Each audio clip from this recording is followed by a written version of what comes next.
पीपरा डकैती कांड। केस तुम्हारे हाथ में 7 अप्रैल को आया और 13 मई तक तुमने 5 अपराधियों को गिरफ्तार करके केस सॉल्व कर दिया। Raniganj double murder.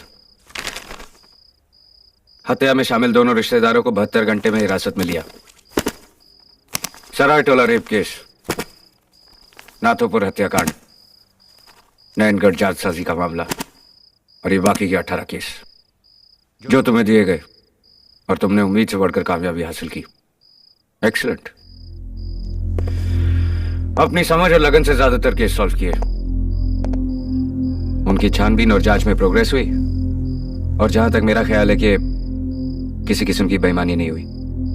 गुड। इन्हें देखकर कोई शक नहीं होता कि तुम एक अच्छे, ईमानदार और बहादुर ऑफिसर हो। लेकिन जैसे ही मेरी नजर इन फाइलों पर जाती है, मेरी समझ धोखा खा जाती है।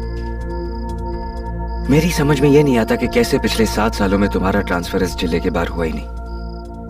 कैसे साधु और सुंदर यादव के सभी केसेस और मामले तुम्हें ही सौंपे गए और कैसे उनके किसी भी मामले में लगभग कोई भी प्रोग्रेस नहीं हुई। मेरी समझ में यह नहीं आता कि यहां तुम्हारी बहादुरी और ईमानदारी को क्या हो जाता है।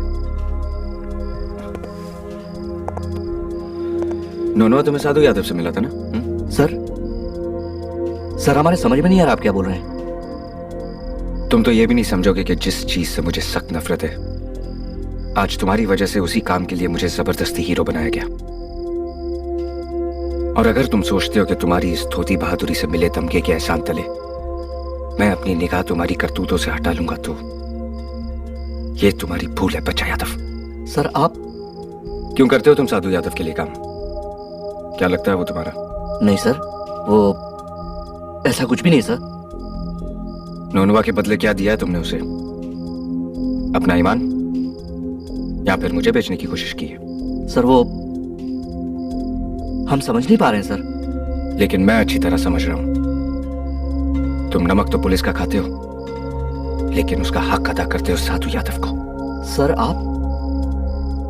सर हम ऐसा कुछ भी नहीं किए हैं। बच्चा यादव, ईमानदारी और बहादुरी की कदर करता हूं मैं, लेकिन अंधा नहीं हूं।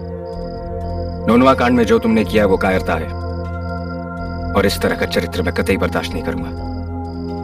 मुझे सच चाहिए और वो तुम मुझे बताओगे। अंडरस्टैंड? और तुम क्या सोचते हो तुम उसकी जात वाले हो तो वो तुम्हारी रक्षा करेगा? ऐसे लोग ना जात देखते ना खून देखते हैं, बस अपना मतलब।